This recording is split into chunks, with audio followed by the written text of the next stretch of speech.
So what's up mga kapare ko, ayan guys, for today's video pupunta kami kay Chad Dulay. Ayan, dito kami sa ano to, Santiago, diba, Rizal Santiago. Ayan, pupunta muna kami kay Chad. So syempre ang driver namin bata.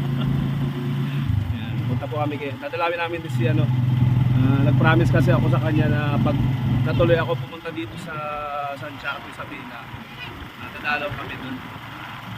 Ayan, Chad. Nakit sa'yo, Chad. Ayan, kita na tayo.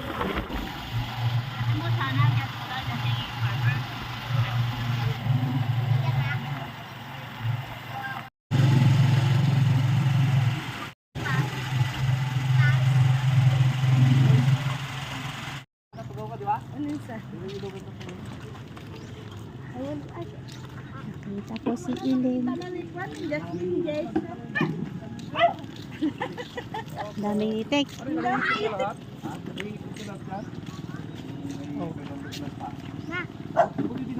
Bigos ka? Bigos ka na anon? Pwede pa sila sa Ilocano ata eh. Ade, ilakok marod. Ayan guys, namit ko na si Chad Dulay, the Singing Farmers. Ayan. Mamaya po tayo na din. Ala.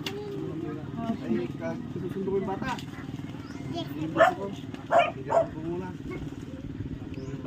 Ito yung sasaka mo? Isa, di pa nagagawa. Dito nakatira. Mahulog ka. Bago to bago. Bago lang. Dumi lang yan. Kasya. Kabila ko ng ganyan. Kaya na ito.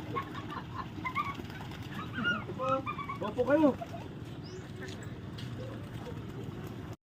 So yun guys, dito tayo kay Chad, the Singing Farmers.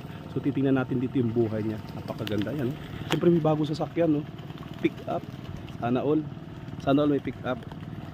So andito yung niya, andito yung mga itik niyang alaga. Tara.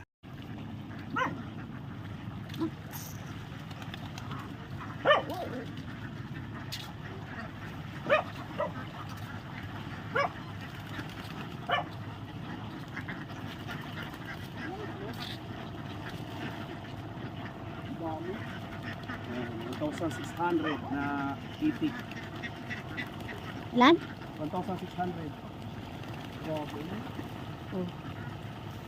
Ganda nung niya, ganda nung paanohan niya ng walang ulan.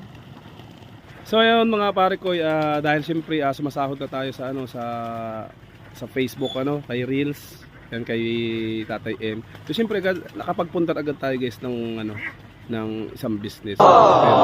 So ayan guys, yung nakikita nyo yung mga itik na yan. So ayan.